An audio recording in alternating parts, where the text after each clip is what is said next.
What's up, guys? Monday, January 11th, 3:45. Breaking news.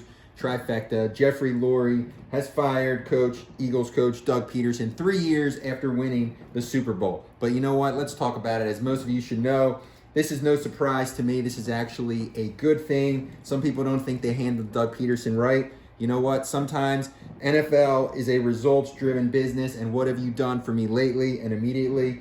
I think it's great. I'm appreciative and grateful for the Super Bowl 3 years ago, but since then, the team has looked insanely lost, and it's time to make a change. If you don't make the change, you run the risk of doing what other franchises have done for being so loyal to great coaches that maybe won Super Bowls too early or just being too loyal. You look at Mike McCarthy with the Green Bay Packers. He won a Super Bowl so early in his career. He stayed another decade. They should have got rid of him years ago, wasted the great years of Aaron Rodgers. And then you look at Dallas and Jason Garrett, and they kept him way too long. So you get rid of Doug. So what do you do now? Ian and I are already at the computer looking at who the best fit is. There is only one name only, who the Eagles should take. And no, it's not Eric Bieniemy. Eric Bieniemy, I would love him no matter who's at quarterback. I don't think he wants to come here. No way. But the guy that I want is Brian Daboll. I want the offensive coordinator from the Buffalo Bills. He is the perfect guy. He has done an amazing job with Josh Allen. People said when Josh Allen came into the league, he is Carson Wentz 2.0.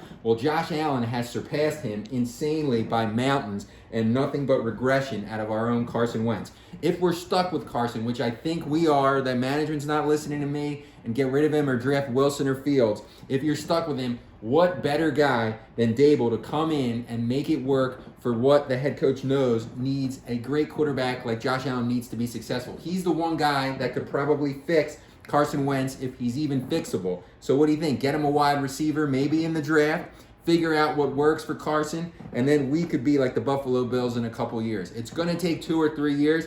If it was up to me, I'd get rid of every quarterback on this team. I'd get rid of everybody except for Dallas Goedert, Miles Sanders, and Slay. Everyone else on the offensive or defensive line, like Kelsey, Lane Johnson, Cox, and Graham, I'd get rid of each and every one of them because they cost too much money. And you know what? We're not going to win for 2 or 3 years. Ian said we're going to be stagnant for the next couple of years. So let's build the team. Let's get a coach that wants to put his identity on the team.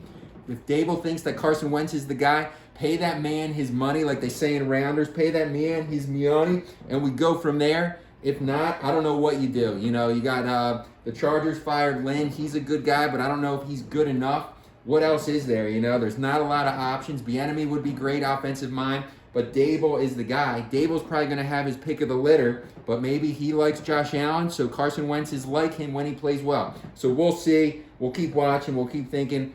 We'll see you guys on the weekend to talk about the NFL second round of the playoffs. Trifecta, we're out of here, guys.